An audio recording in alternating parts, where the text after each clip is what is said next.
From ESPN's award-winning storytellers, the following is a presentation of E60 Reports.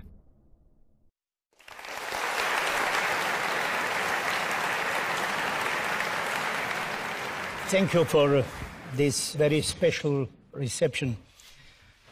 Who never takes a risk will never have a chance. You may think you know who I am, what I stand for, what I'm like. You may think you know what FIFA is, what it does, what it aspires to be, a faceless machine printing money at the expense of the beautiful game, with me pulling the strings and laughing all the way to the bank. It's not exactly that. Hello, my dear friends. Hello. This is the FIFA president speaking, your friend Sepp Blatters. It is a unique position. I am the FIFA president. He's the most powerful man in sports. I am doing my job as FIFA president. Sepp Blatter is a very nice person. I like him. My wife likes him. And I'm sure that if he's in this room, in 10 minutes, you like him too. I was making some dancing. I have only asked for respect.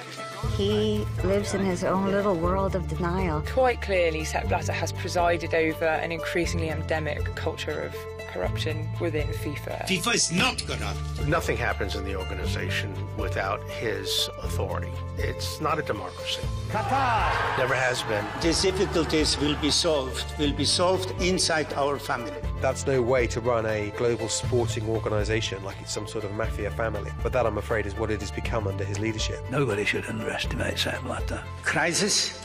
What is a crisis? He moves with the charm of the B-list socialite, but the ruthlessness of a snake.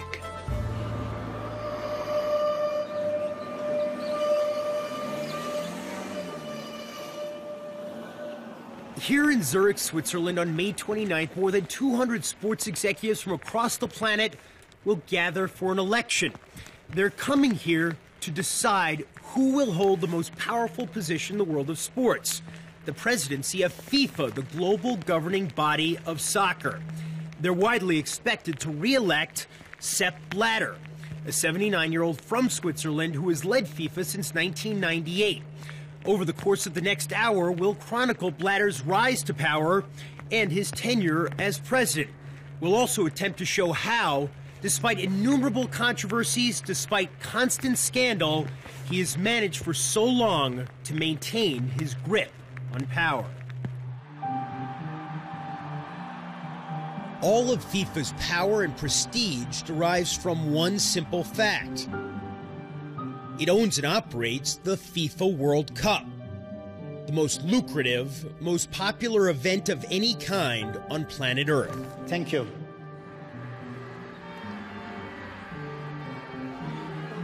If there is a single defining moment of Sepp Blatter's presidency, it is this. The winner to organize the 2022 FIFA World Cup is Qatar.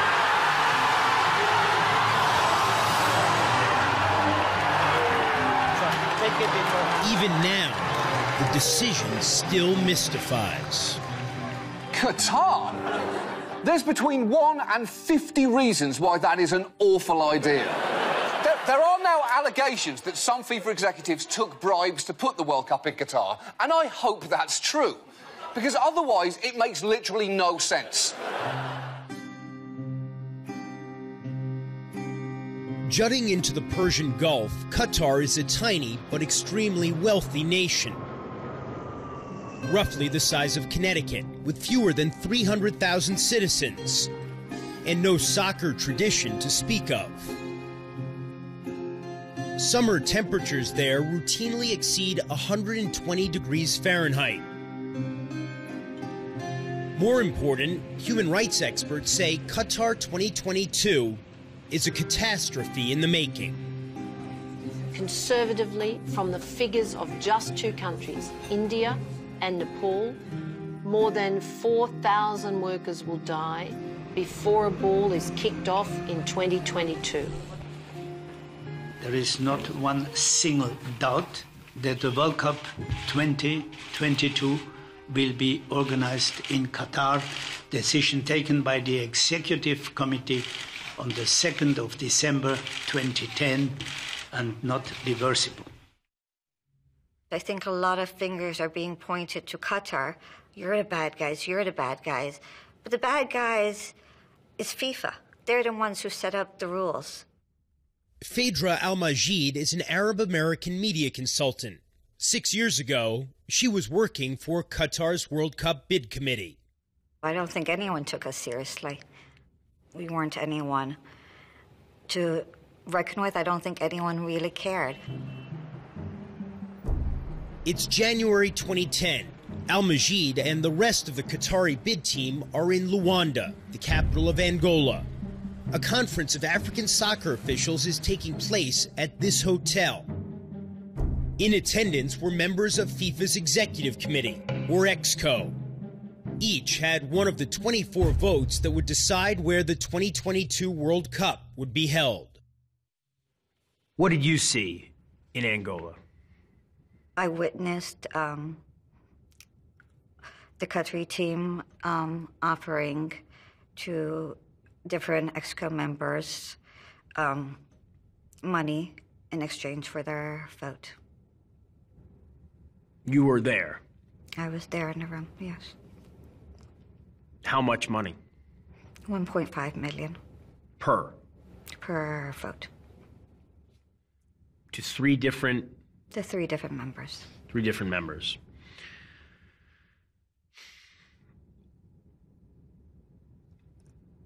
What did they say? The members? Well, they agreed. They agreed. I mean, it didn't take much convincing, let's put it that way. It was quite a simple transaction. The winning bid would require just 12 of the 24 EXCO members to vote for it, making each vote enormously valuable. Where was the offer made? It was made in a private suite within the hotel we were staying at. Was it all three at the same time or No. separately? It was separate. What were you thinking yourself after those meetings? I knew Qatar would win. I knew it. It was obvious that we would win. Shortly after the conference in Angola, Al-Majid was fired from her job as a media consultant. She says because she was blamed that other bid committees were receiving more favorable media coverage. And what did you do then? I was given 3 days to leave the country. When did you first share your story with anyone? Well, I had talked to some journalists. I mean, I kept on saying Qatar is going to win, and they kept on saying, well, you're crazy. You're absolutely crazy. Is Qatar. And it happened. After that, journalists just kept on contacting me. In May 2011, Al-Majid's allegations were presented at a public hearing in the British Parliament. Her identity wasn't revealed. How did FIFA respond when your allegations became public? They invited me to go to Zurich, and I was promised I would remain anonymous. And then Blatter said to the media, yes, the Qatar whistleblower will be here on a Wednesday at 2 o'clock, and basically told everyone where I was going to be. We have asked for evidence, and this famous whistleblower will be in FIFA on Wednesday, and will tell us if there is something or not. And I refused at that time, of course, to go and testify. Al-Majid was worried that because of Blatter's statement, she would be identified in Zurich. The meeting never took place. Just a few months later, Al-Majid retracted her allegations. Why did you retract what you had said? Everyone who became a member of the bidding team had to sign a non-disclosure agreement, NDA, for $1 million, that nothing would be revealed about what happened in the bidding. Obviously, by talking to the media, it was obvious that I've broken that arrangement. Al-Majid had asked FIFA to protect her legally if she was sued for violating her non-disclosure agreement with the Qataris. FIFA declined. The Qataris do have a judgment against me in Qatar. I do owe them $1 million for having broken the agreement. And I was told they were going to come after me for the money. And I'm also a single mother. I have 2 autistic children. And I don't have $1 million. And so their lawyers drew up an affidavit, and I was made to sign it. In exchange, I was promised I would get a letter stating that they would not sue me. And did you get that letter? No, on the contrary, I got another letter about 6 months later saying that if I ever contacted the Qatari bid again for any reason, I would be sued. The Qataris denied that Al-Majid was pressured to retract her allegations. If you had a chance to have that meeting with Sepp Blatter that never took place back in 2011, what would you want to tell him? I would want to tell him everything I had witnessed. I would have wanted to tell him everything. And had we had that meeting, at that point, the Qataris could have never forced me into an affidavit. I would have already said everything to FIFA. What does it say about Sepp Blatter that he had an opportunity to speak to someone who had these serious accusations and he chose not to? It goes back to the fact that he lives in his own little world of denial. Nothing's wrong in FIFA. There is no corruption.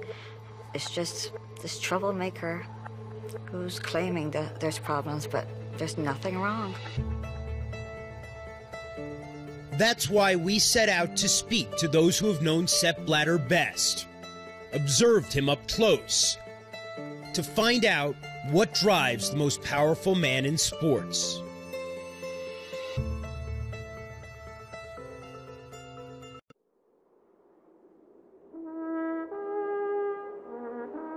The Matterhorn, rising more than 14,000 feet, an icon of the Alps. And in its shadow, we find the beginnings of the legend of Sepp Blatter. When Forbes magazine last fall published its list of the most powerful people on the planet, Barack Obama, Vladimir Putin, Pope Francis, they all made the cut. But there was only one figure on the list from the world of sports. That was Sepp Blatter. Blatter grew up far from the corridors of power here in Visp, a medieval Swiss village, where for hundreds of years, generations of Blatters had lived more or less quietly.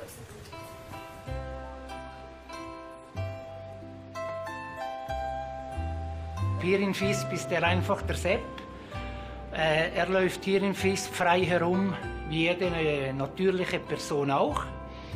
Ist sehr gesprächig. Quatscht oder redet mit allen Leuten.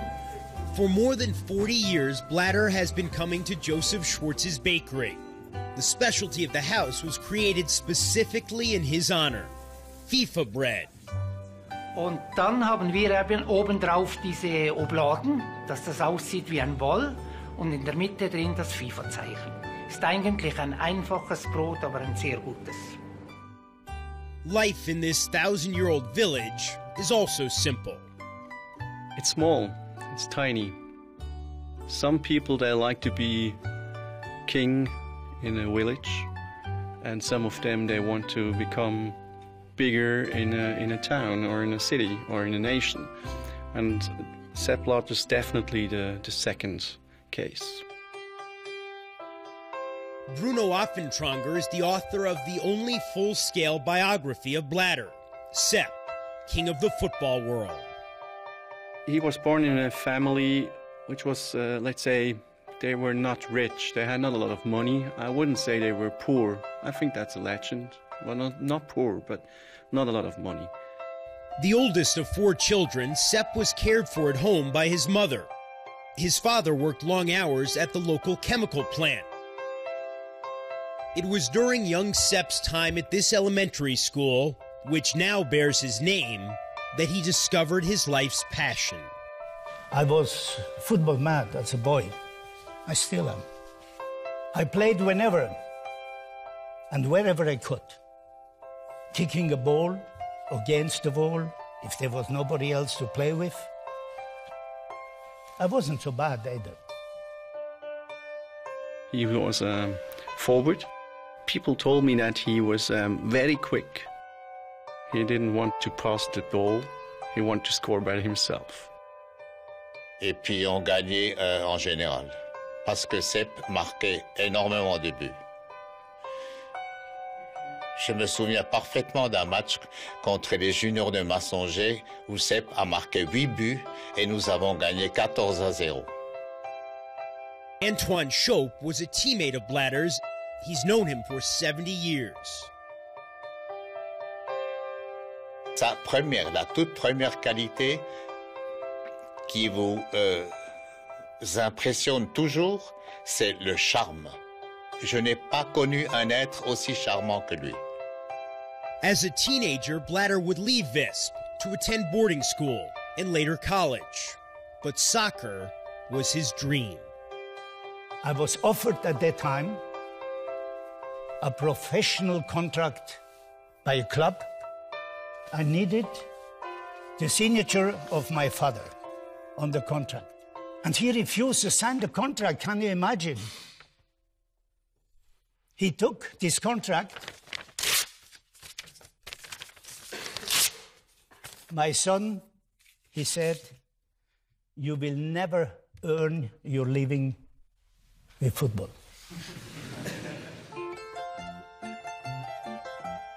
Instead, Blatter spent time as a bellhop, as an army colonel, as a wedding singer. Did he have a good voice? He can sing, yes, he has a good voice. And even as a sports writer at the biggest local paper, Le Nouvelliste. Oui, il est évident que le garçon étant sérieux et intelligent, ambitieux notamment. Jean-Pierre Baller was Blatter's editor.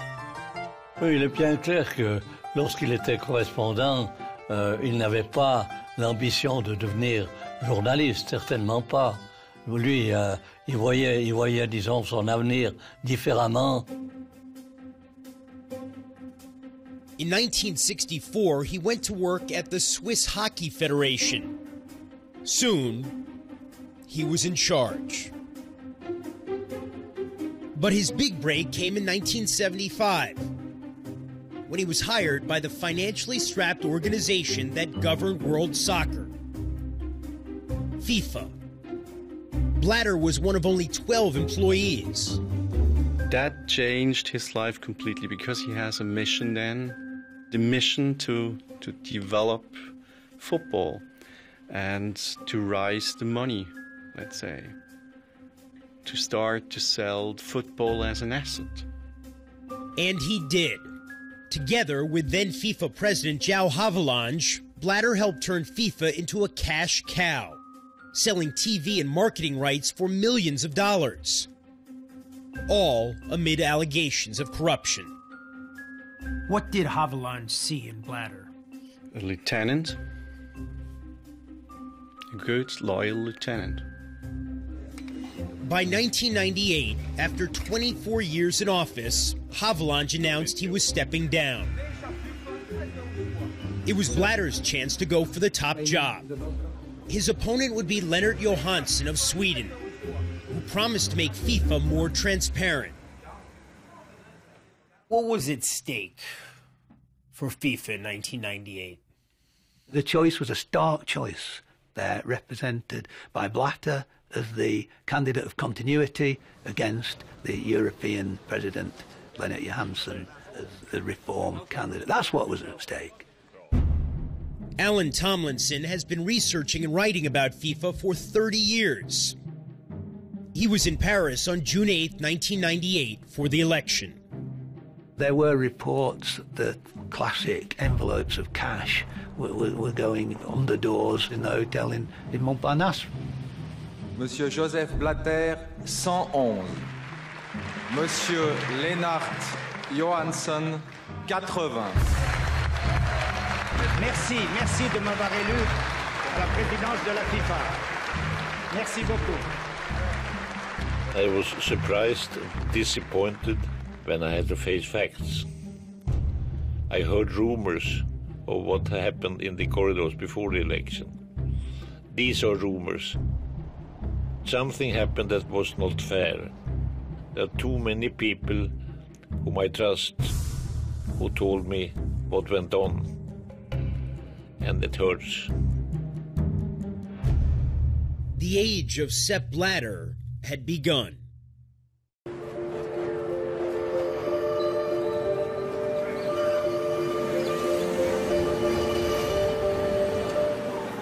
The financial heart of Switzerland, Zurich is one of the richest cities in the world. It's also the home of FIFA. There are those who will tell you that FIFA is just a conspiracy, a scam. There are those who will tell you of the supposed sordid secrets that lie deep in our Bund villain headquarters in the hills above Zurich. Most sports executives don't relish being compared to villains from Bond films. But this is Sepp Blatter. They would have you believe that I sit in my office with a sinister grin, gently stroking the chin of an expensive white Persian cat. But it is not what we are. That's not FIFA. That's not me. Monsieur Lennart Johansson. That perception first came into focus in 1998, when Blatter was elected president amid allegations that his victory had been purchased. I am not going to give any platform to those that doubt about the results and the correctness of my election in 1998. If you ask Mr. Blatter, did he buy votes, he would say no. And he has the right to say no, because he never took money in his hand and handed money over to other people. It is not today necessary that you go and buy your votes yourself. Guido Tagnoni was a FIFA executive for 2 decades. For a time, he was Blatter's closest advisor. Who was buying votes for him? I know the actors, I know the people. I do not want to expose them because they're still in the business, and I think it would be wrong 17 years after the event start to put the fingers on certain people. If the election had been clean, who would have won? I'm sure that without, let's say, helping hands from outside, it would have been extremely close. Maybe it would have been different. Those helping hands are believed to have belonged to Mohammed bin Hammam, a Qatari billionaire, and a FIFA Executive Committee member. He's denied buying any votes, but was undeniably a staunch Blatter supporter. During the campaign in '98, Blatter was flying around on bin Hammam's private plane? It was not bin Hammam's private plane. It was the Emir's? It was maybe even not the Emir's private plane, but bin Hammam arranged all facilities for Sepp Blatter. I do not know who was the owner, but when Sepp Blatter needed a plane and bin Hammam was around, then he organized the plane. The plane allowed Blatter to campaign all over, especially in the developing world. Once he became president, Blatter launched the Goal program, which provides funding for soccer facilities in poorer, smaller member states. He liked digging over a piece of turf to open a new pitch, being feted wherever he goes. It's a bit like, a rain god arriving or something. He's campaigning for FIFA and it is campaigning for himself. He always comes with gifts. He comes with the money for the FIFA Goal project. He can give nice little jobs in the committees. So the FIFA president is 4 years like Santa Claus. It's smart politics. Each of these countries has a vote. In fact, all of FIFA's 209 member countries and territories are equal in the presidential election process. And all share equally the profits from the World Cup, regardless of size or soccer prowess. Liechtenstein gets as much money as Germany. Andorra gets as much money as Spain. San Marino gets as much money as Italy. And Montserrat gets as much money as United States. This is a system of FIFA, and this is one of the keys that the incumbent president stays in power forever if he wants. At no time was this more evident than in 2002, when Blatter first ran for re-election. I have put on the table what I call misleading accounting practices. A week before the vote, FIFA General Secretary Michel Zen-Ruffinen, Blatter's right-hand man, turned on his boss, even as they sat side by side. I have also indicated some conflicts of interest. There could be corruption within the organization. In this confidential document, Zen-Ruffinen accused Blatter of running FIFA like a dictatorship. On essaye par une action concertée avec l'aide de certains médias, des tabloïds britanniques, de démolir l'image du président. At the same time, 11 FIFA Executive Committee members filed a criminal complaint against Blatter, accusing him of corruption. The candidate elected as FIFA president for the next term of office is Mr. Joseph S. Blatter. Thank you for your attention. Despite the insurrection, Blatter was re-elected in a landslide. I register your deep trust in FIFA and in me. Of course I am disappointed because I thought that the world of football and the associations would understand better the situation. I think they did, but actually they did not want to understand or to really see what happens within the organization because they are happy with what is provided to them. Concerning the General Secretary, he is in trouble, he said to one of your colleagues. And he is in trouble. Weeks later, Zen-Ruffinen was ousted. The criminal complaint against Blatter was withdrawn. How does Blatter continue to survive with all of the controversies? What happens in FIFA, the corruption, the nepotism, the waste of money and all this, not many countries care about. These little islands which are not bigger than a football field, do you believe that they care what is happening in FIFA, if there is a scandal or not? As long as they get their money, they are happy. FIFA handed out more than $261 million in World Cup bonuses to its member states after the most recent tournament in Brazil. Not bad for an officially registered non-profit organization. It is not correct for a billion-dollar company of the entertainment business to have the same status as a yodeling association. Roland Buchel used to work in marketing at FIFA. Now a member of the Swiss parliament, he's leading the campaign from inside Switzerland to make FIFA more transparent. FIFA doesn't have to tell anyone how much it pays its executives, correct? That's correct. It doesn't have to tell anyone how much it pays any employee. That's correct. It doesn't have to reveal the minutes of its meetings. That's correct. It doesn't really have to account for itself to any overarching authority. It's really a problem. But it's a problem of the laws, but it's even a bigger problem of the organization. In 2010, ISL, a Swiss marketing firm, was found to have paid millions of dollars in bribes to top officials at FIFA. What did FIFA do when the names of the executives within the organization who had taken these bribes might have been disclosed? They paid millions and did everything to have to keep these names under the carpet and not to have them revealed.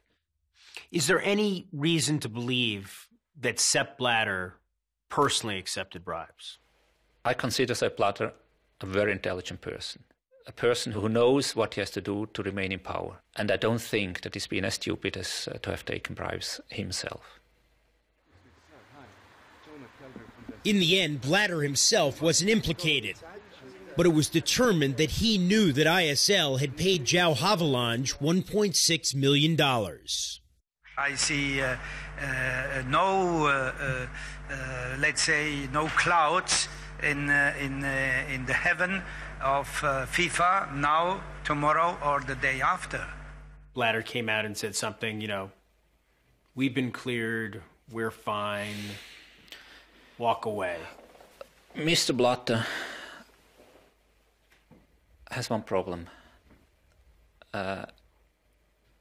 His consultants are not always the most able ones.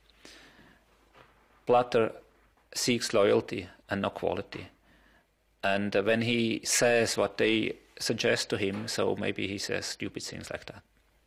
And we shall wonder if one day our game is played on the other planets. Why not? And then we don't have only a World Cup, we will have interplanetary competitions. When he's around world leaders, does he consider himself on a par with them, on the same level? I think yes. I think yes. And you know why? Because they all treat him like this. Maybe when he's out of the room, they laugh about him, but when he's there, they treat him like this. A few years ago, he wanted to get the Nobel Prize for Peace. And I mean, you won't get the Nobel Prize for Peace with all the allegations of corruption and the real corruption in an association. It was his target. It sounds kind of funny, Sepp Blatter and the Nobel Peace Prize. It doesn't only sound funny, it would be funny, but it was definitely the aim of Mr. Blatter at a certain period of time. We wanted to ask Blatter about all of these things, but E60's repeated requests for an interview were denied. However, while gathering scenic shots of the Bahnhofstrasse, the most fashionable street in Zurich, a city of some 2 million people, there he was. Filmed in slow motion, this glimpse of Blatter and his girlfriend seems to go on forever. But in reality, it lasted just a few seconds, until a tram crossed between us, and Blatter stepped into a waiting car. And just like that, he was gone.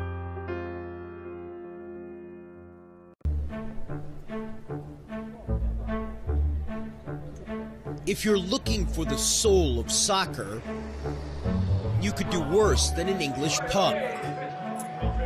It's an incredible privilege to think that this is where football began. This is where football started in the 19th century, and it's one of our best exports to have spread around the world.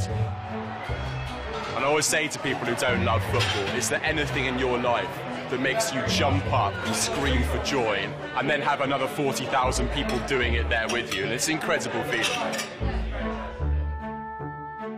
For nearly a century, Wembley, in its different incarnations, has been the spiritual and literal home of English soccer. This is where, in 1966, England won its only World Cup title. It was in this country in the 19th century that the game of soccer was created. And these days, the most vehement critics of FIFA and its president, Sepp Blatter, are here in England. The British media and FIFA, I would say now, we may call it, a very interesting relationship. In 2010, England was one of 4 finalists for the hosting rights to the 2018 World Cup. The day before the winner would be announced, Prime Minister David Cameron led a virtual pep rally in the House of Commons. We have got the stadia, we've got the facilities, we have the transport networks, we have the enthusiasm in our country for football, and we can put on an absolutely first-class World Cup. The following day, December 2nd, 2010, the English learned their fate. 2018 FIFA World Cup, ladies and gentlemen, will be organized in Russia. Despite the entreaties of David Beckham and Prince William, England mustered just 2 votes. I think they was probably surprised at the scale of the defeat, but not surprised at that we lost. Damian Collins is a member of parliament. But what's been more shocking is a rotten culture that pervaded that bidding process, the culture of the executive committee and some of the people on it, whereby they expect favours and rewards for their support. And that is the way that they do business.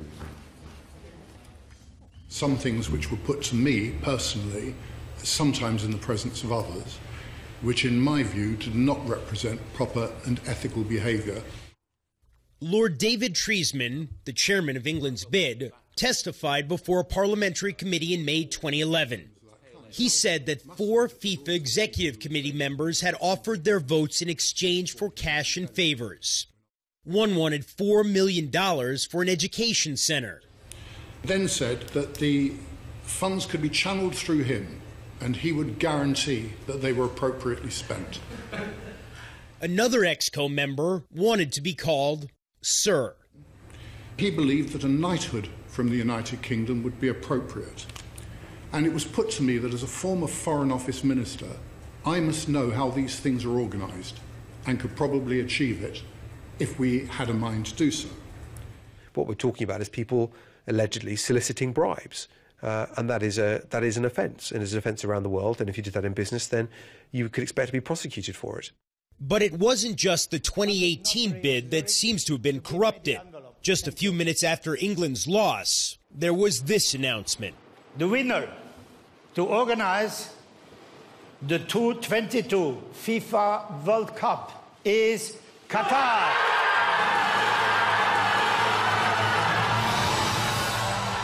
How did Qatar get the 2022 World Cup? Money. They bought it. I think that's how they got the World Cup. I mean, there's no other conclusion you could draw. That was also the conclusion of the British newspaper, the Sunday Times. In 2010, 2 Times reporters went undercover, posing as lobbyists for the U.S. team bidding for the 2022 World Cup. We went around meeting lots of different FIFA consultants and voters and secretly taped them. One of the things I want to know from us is, will it help you make your decision in favour of America in some way? Obviously, it may have an effect. Of course, it may have an effect. It will have an effect. What were you told about how much it would cost to buy the World Cup? For an individual voter, we were told anything from about 250,000 to about 1.5 million. It can be paid in cash, otherwise it can be transferred. Yes. I didn't know whether it would have to go via the Nigerian Football Confederation, or it's better to go to you directly. Directly. Heidi Blake and Jonathan Calvert have recently published The Ugly Game, the Qatari plot to buy the World Cup, based on their reporting for The Times. They combed through millions of emails, faxes, and bank transfer slips leaked by a whistleblower from inside FIFA. What does your evidence show? Mohammed bin Hammam, who was Qatar's most senior football official at the time, waged a campaign over the 2 years in the lead up to the vote in which he bribed dozens of football officials all around the world in exchange for backing Qatar's World Cup bid. The Times reporters claimed that bin Hammam spent $5 million buying support for Qatar's bid. One of the things he was very keen to do was create this big groundswell of support in Africa, and to do that he would bring all the presidents of all the African associations to Doha, where they would be wined and dined, put up in the best hotels, given cash spending money. Afterwards, they would write back to him saying that they'll support his country's bid for the World Cup and then ask him for money. This is the same Mohammed bin Hammam who'd been accused of buying the votes that made Blatter FIFA's president in the first place. The Qatari billionaire and friend of the royal family had risen to become nearly as powerful inside FIFA as Blatter himself. Bin Hammam helped Blatter get elected in 1998 and in 2002. And Bin Hammam was on a promise that Blatter would step down and that he would replace him. Blatter went back on that promise, twice in fact. In 2011, bin Hammam announced he would run against Blatter for FIFA president. But according to Blake and Calvert, just days before the election, bin Hammam was called to FIFA headquarters in Zurich. When he walked into the president's office, he was surprised to find not only Blatter waiting for him, but also a member of Qatar's royal family. Blatter did a deal with Qatar. The deal was that if Mohammed stood aside and didn't stand against Blatter for the presidency, then Blatter would do his utmost to make sure that the Qatar 2022 bid was untouched. That night, bin Hammam withdrew his candidacy. FIFA denies that any deal was struck with the Qatari royal family or that any meeting took place on the eve of the 2011 election, which Blatter would win unopposed. There is not one single doubt that the World Cup 2022 will be organized in Qatar. Decision taken by the Executive Committee on the 2nd of December 2010 and not reversible. FIFA denies there was any deal between Blatter and the Qatari royal family. Through the histories, the dictators, when they think that this or that person is a prominent one, to replace him, first thing they do, they execute him. Blatter has cut off people who've helped him. Yes. That's what he does. Yes. Yes. That's no problem for him. You know. Mr. bin Hammam was cut off, for example. Yeah. Loyalty doesn't mean much. No. Loyalty is rather a one-way street for him. Blatter promised the 2011 election would be his last. Is he a man who keeps his word? No. And so, before the World Cup last summer, My mission is not finished. Congress, my mission is not finished. I am ready to accompany you in the future for the game for the world. But it's your decision, Congress, if you want to go with me. For the game, for the world, thank you so much. This time, though, Blatter is not running unopposed. And the voices calling for change are louder than ever.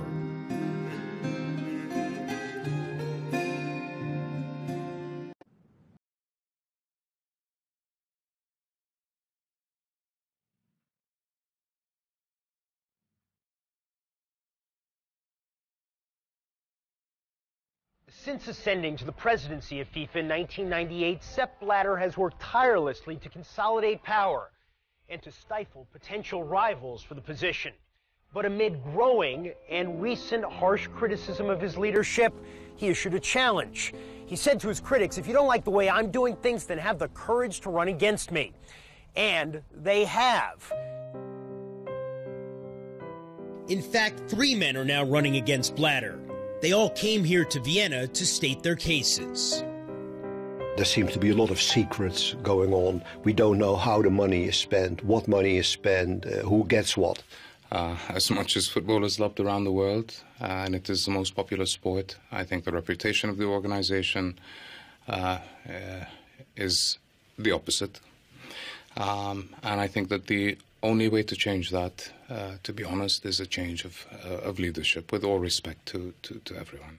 I would like to see much more democracy in terms of decisions in the organization. I think it's not healthy for any kind of organization, company, being depending of just one person. Van Praag, Hussein, any chance of winning? No. I don't know what these people are thinking. They're badly advised. No chance of winning. The manner in which Sepp Blatter leads doesn't encourage competition.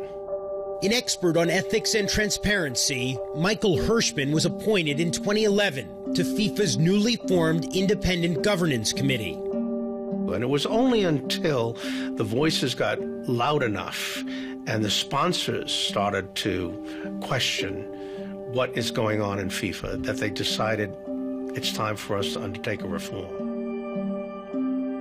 Under pressure, FIFA said it would investigate the 2018 and 2022 World Cup bids, appointing Michael Garcia an American attorney, to lead the inquiry. But even Garcia, a former top federal prosecutor, found FIFA impenetrable. I thought he was terribly frustrated. He did not have grand jury. He did not have subpoena power. He did not have the power to grant immunity. And so he got limited cooperation. FIFA has thus far declined to make Garcia's report public, instead offering a summary, which Garcia said so distorted his findings that he resigned in protest. There is another ongoing external investigation that might make an impact. The FBI has been investigating FIFA with the cooperation of a former senior American official in the organization. Sources tell E60 that with that in mind, Sepp Blatters decided it would be unwise to set foot on American soil. What kind of protection do you get from the FBI? I can't state that. Phaedra Al-Majid is the media consultant who claims she saw the Qatari bid committee offer bribes in exchange for votes. She says that shortly after her allegations became public, 3 FBI agents appeared on her doorstep. They were there, Al-Majid says, because of threats to her and her children. How have you been threatened? Through phone calls, emails? Phone calls, emails, hacking especially, cyber attacks. Where do you think it's coming from? I really don't want to point fingers, but I think I'm the biggest threat to Qatar, so I would guess it's them. However, there could be a lot of parties involved at this point, including FIFA. Who knows? Why are the Qataris threatened by you? Well, I've witnessed things, and I've publicly spoken about those things. If it's proven, if proof is found, they could risk losing the World Cup, according to FIFA rules. But Blatter says no one is taking away Qatar's World Cup, as long as he's in charge. That's unlikely to change on May 29th when the presidential election takes place. Blatter is so confident of victory that he has declined to debate the other candidates, or even lay out a platform for a 5th term. My manifesto is the work I have done in the last years in FIFA. I am now 40 years in FIFA, and I am 17 years the president of FIFA. This is my manifesto. All along, we had hoped to pose our questions directly to Blatter. Finally, in Vienna, we thought we might get our chance.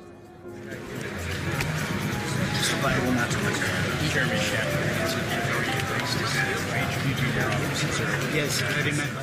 We were told he might talk to us after the meeting's adjourned. So we waited. And waited. He never showed up.